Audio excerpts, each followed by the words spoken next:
અમરેલી નગરપાલિકાની સામાન્ય સભા પ્રમુખના અધ્યક્ષસ્થાને યોજાઈ હતી। સભામાં શહેરના કુલ 11 જેટલા વિકાસના કામોને આપવામાં આવી હતી મંજૂરી। સ્ટ્રીટ લાઇટ, રોડ, રસ્તા, પ્રી મોન્સૂનની કામગીરી જેવા મહત્વપૂર્ણ મુદ્દાઓને મળ્યો છે સમાવેશ। નાગરિકોની ફરિયાદો ઝડપી નિવારણ માટે વોટ્સએપ ગ્રુપ સુવિધા શરૂ કરવાનો નિર્ણય લેવાયો છે। કોમન પ્લોટ વિકાસ અને ગરીબ અને મધ્યમ વર્ગ માટે આવાસ યોજના અંગે લેવામાં આવ્યો છે નિર્ણય।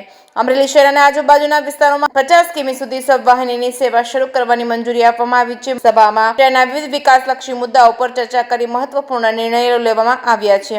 આજે તારીખ 3/6/2026 અમરેલી નગરપાલિકાની અંદર અમરેલી સામાન્ય સભામાં જેમાં અમરેલી પ્રમુખના અધ્યક્ષ સ્થાને બેઠક મળે તેમાં અમરેલી શહેરના 11 જેટલા વિવિધ વિકાસ કામોની મંજૂરી આપવામાં આવી હતી।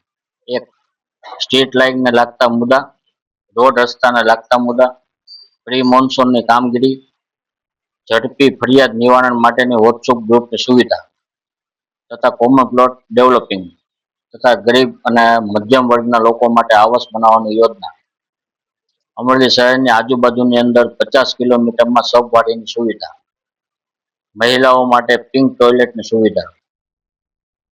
આ સામાન્ય સભામાં અમરેલી શહેરના વિવિધ વિકાસના લાગતા મુદ્દાઓને આવરી લેવામાં આવે છે।